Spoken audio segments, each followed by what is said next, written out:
So we got this 2020 Lexus IS300 here, and one thing you may not know is there's a lot of hidden customization features in this car and a lot of other newer cars as well. Now I'm running the Launch Throttle 3 scan tool, and it basically has all the functions that the dealer scan tool would have. Underneath this customization tab here, I'm gonna go in here, and we have a whole list of different options that we can go into. So let's just say, starting with the wireless door locks, we'll go into here, and yeah, we've got, so this is all the wireless door lock stuff. We'll just go into yeah, wireless controls. Function to turn on and off the wireless door lock control, basic, right? On and off. Now there's a bunch of features that are in the radio already, but not as many as what's on this. There's a bunch that you probably don't even know about, and there's a bunch that I'm just learning about that are pretty awesome.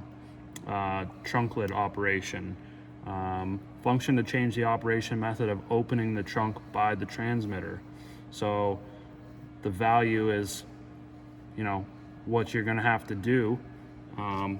Now on your fob, right, you got a button and it's hold.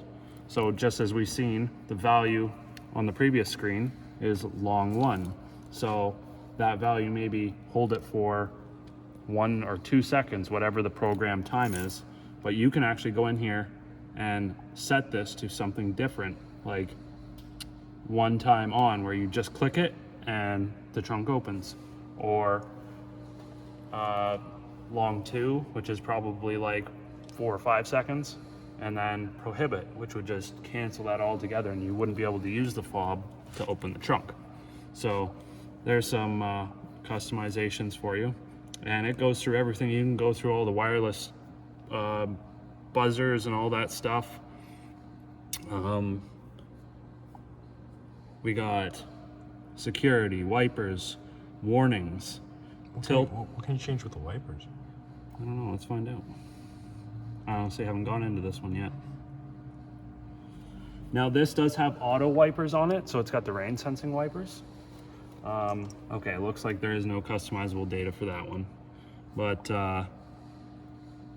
it does have sort of like an intermittent auto wiper stock, and it actually took me a little while to get used to, but yeah, it sort of has enough features as it is.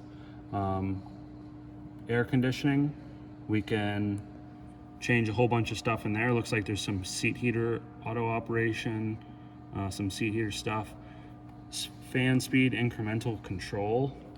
So this function is defining how fast the air conditioning blower goes to target speed when first activating the AC. So basically how these things work is, you start the car, it's hot, the AC is going to run up a certain speed. The blower may not blow full speed right off the get-go, and there's a reason why it does that. There's a humidity sensor in the vehicle, and it actually can achieve a cooler state in the vehicle by running slower, and it sort of ramps its way up. And I forget exactly the reason behind it, but that's why it does that. Some people always wondered, when I worked at the Toyota dealer, people come in and, oh, my air conditioning, like it takes a while before the blower is blowing full speed, even though I turn it up to full speed. And, you know, that's just a way that Toyota has engineered that.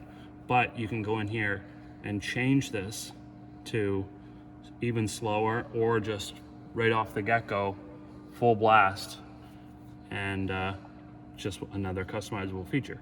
These features are supposed to be set when you buy a new vehicle from Lexus or Toyota, and there's a ton of features that you can change. I know there was some in the Dodge vehicles.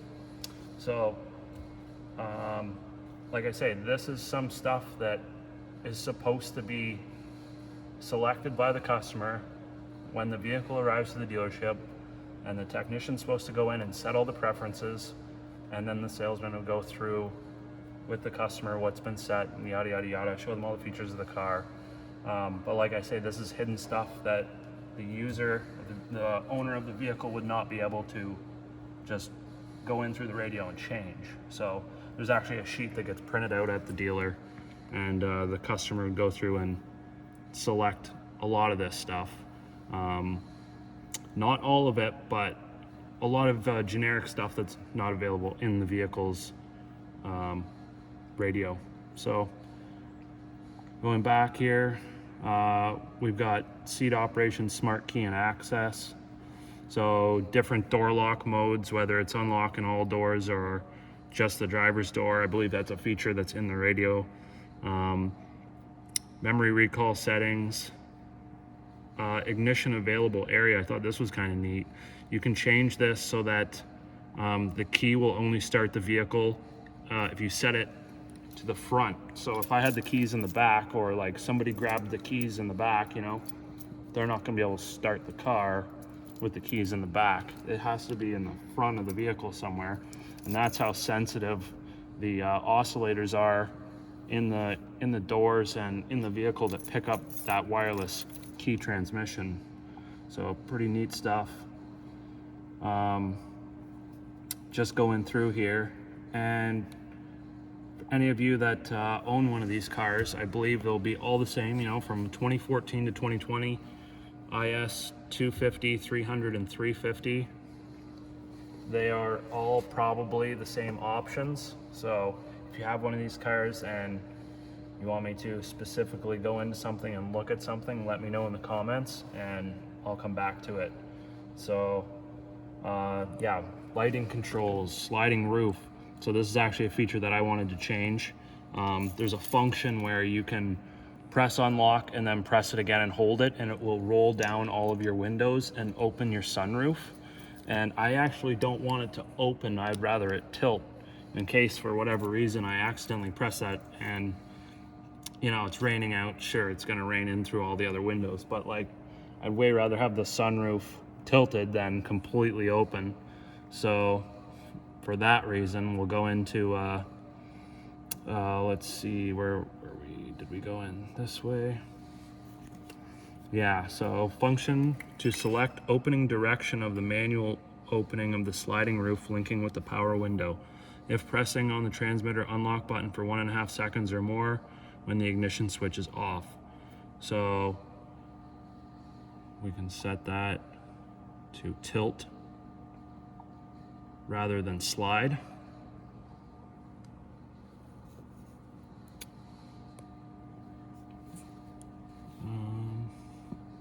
I just want to see if that actually changed that or not. Did not.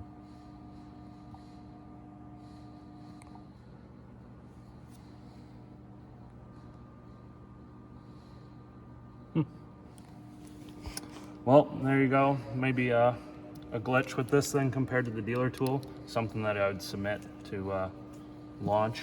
Once again, with this thing, there's going to be glitches and stuff like that. They're always doing updates with it, so something that I could submit to them and say, hey, this doesn't work. But yep, pretty cool stuff. There's a ton of different things in here. Like I say, we can make like an hour-long video going through every little thing that it can do, but you get the idea. There's a ton of customizable features that are not available through the vehicle. You gotta use the scan tool. So I just thought it was pretty neat, and yeah, thought you guys might want to watch. Thanks for watching, and give this video a thumbs up, and don't forget to subscribe.